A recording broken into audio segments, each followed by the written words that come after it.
Hello students, welcome to the Agnij online classes. और आज की क्लास में हम आगे बढ़ाएंगे क्लास 8 मैथ्स का topic linear equation in one variable.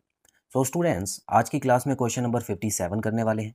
और यहाँ पर आप देख सकते हैं कुछ नया है इस क्वेश्चन में, क्योंकि इसमें न्यूमरेटर में 3 टर्म्स दिए हुए हैं और डिनोमिनेटर में 2 हैं, और सेम RHS में भी आपको ऐसे ही देखने को मिलेगा। तो अब हम क्या करने वाले हैं, इसमें पहली बार हम ये करेंगे कि जब क्रॉस मल्टीप्लिकेशन होगा तो बाइनोमियल को ट्राइनोमियल से मल्टीप्लाई करने वाले हैं। ट्राइनोमियल बेसिकली 3 टर्म्स वाला अलजेब्रिक एक्सप्रेशन होता है।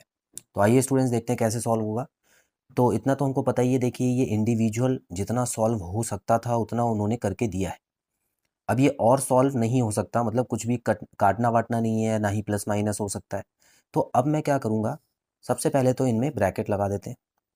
ब्रैकेट लगाने से क्या होगा, ये पेयर्स में आ जाएंगे और हमको एक नंबर की तरह ही इसको डील करना है। तो अब ये वाला जो डिनोमिनेटर है ये ऊपर चला जाएगा और ये डिनोमिनेटर RHS में चला जाएगा। तो ये इसको हम किस तरह से लिखेंगे, देखिए बाइनोमियल को आगे लिखिएगा स्टूडेंट्स। बाइनोमियल को आगे लिखेंगे तो आपके लिए आसान रहेगा। 3 नंबर वाले को पीछे ही लिखिए, 6x² प्लस 13x माइनस 4, इस तरह से। और दूसरी तरफ भी ऐसे ही करना है, ये 2x प्लस 5 वाला पहले लिखना और 12x² प्लस 5x माइनस 2 वाला बाद में लिखना। क्लियर? ठीक है। अब मल्टीप्लाई कैसे करना है, बिल्कुल उसी तरह। पहले इस टर्म को देखिए और इसको इन तीनों से मल्टीप्लाई कीजिए, उसके बाद इसको इन तीनों से मल्टीप्लाई करना है, उसके बाद हम सॉल्व करेंगे। तो स्टूडेंट्स देखिए, यहाँ पे क्या आ गया, 4x जब इससे मल्टीप्लाई होगा तो ध्यान से देखना, देखिए 4 6 24 हो गया, और x कितने हो गए, x क्यूब हो गया। पहली बार क्यूब भी आ गया, अच्छी बात है। चलिए अब 4 को इससे मल्टीप्लाई करना है। अब 13 4 से क्या होता है, 52 होता है स्टूडेंट्स। और x से x भी मल्टीप्लाई होगा तो ये हो गया x का स्क्वायर। अब 4 को -4 से मल्टीप्लाई करना है तो ये हो गया -16x। तो अभी मैंने 4x से इन तीनों को मल्टीप्लाई किया है, ध्यान से देख लीजिए। ठीक है। अब 3 की बारी आती है, तो 3 को जब मल्टीप्लाई करेंगे स्टूडेंट्स तो 3 6 18 हो गया, 18x का स्क्वायर।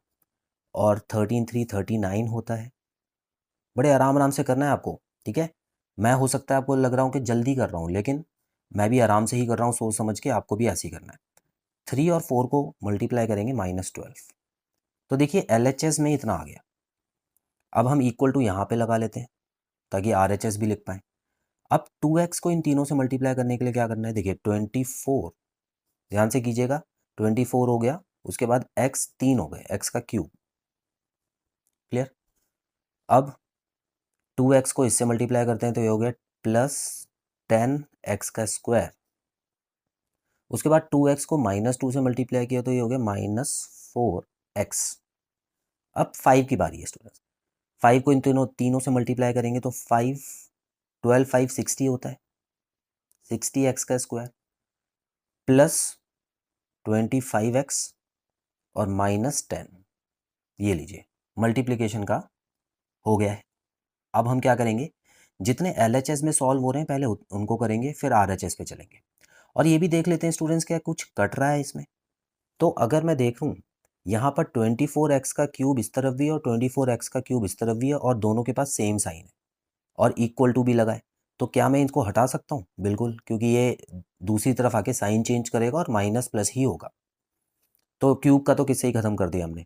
अब स्क्वायर की बात कर लेते हैं स्टूडेंट्स। स्क्वायर में भी मुझे नज़र आ रहा है, देखिए यहाँ पर 52 है और यहाँ 18 है, तो कितना हो गया, 70 हो गया, दोनों प्लस में 70 हो गया ना। अब यहाँ पर देखिए दूसरी तरफ 10 और 60, ये भी तो 70 होता है, दोनों प्लस में। तो 70x² यहाँ पर भी है, 70x² यहाँ पर भी है, तो आप इनको भी काट सकते हैं स्टूडेंट्स। ठीक है, इनको आप ऐसे काट दीजिए। तो आप दो तरह से कर सकते हैं, या तो आप इनको पहले एक स्टेप में प्लस कर लें और उसके बाद फिर दोनों को काटें, या आप ऐसे भी काट सकते हैं, कोई प्रॉब्लम नहीं है। अब देखिए क्वेश्चन कितना छोटा हो चुका है। अब मैं क्या कर रहा हूँ, जो बचे हुए नंबर्स है ना वो लिख लेता हूँ पहले। तो ये हो गया -16x प्लस 39x -12। देखिए LHS में सिर्फ ये 3 नंबर बचे थे, और RHS में आप देख सकते हैं यहाँ पर भी 3 नंबर बचे हुए हैं, -10। चलिए अब क्या करना होता है, अब यहाँ पर भी देख लेते हैं, इन दोनों को प्लस कर लेते हैं, प्लस माइनस। तो यहाँ पे देखिए जब ये माइनस होगा तो यहाँ पे क्या बचेगा, 23। 23 हो जाएगा और यहाँ -12 हो गया। यहाँ पे क्या हो गया स्टूडेंट्स, देखिए 21x - 10 हो गया। क्लियर है, साइन का बड़ा ध्यान रखना है आप लोगों को भी। अब यहाँ पर x वाली टर्म्स को एक तरफ बुला लेते हैं, तो 23x - 21x और सिंगल टर्म्स जो है उनको एक तरफ भेज देते हैं। ये हो गया -10 + 12। तो स्टूडेंट्स अगर आप ध्यान से देखें तो यहाँ पर 2x आ गया है जो कि प्लस में है, और यहाँ पर भी 2 ही बचा है जो कि प्लस में है। तो आंसर तो बड़ा ही सिंपल आया। क्वेश्चन तो बहुत इन्होंने बड़ा दिया था, लेकिन आंसर जो आया है स्टूडेंट्स आप देख सकते हैं 1 ही आया है, तो x की वैल्यू 1 है, यही कंप्लीट आंसर है।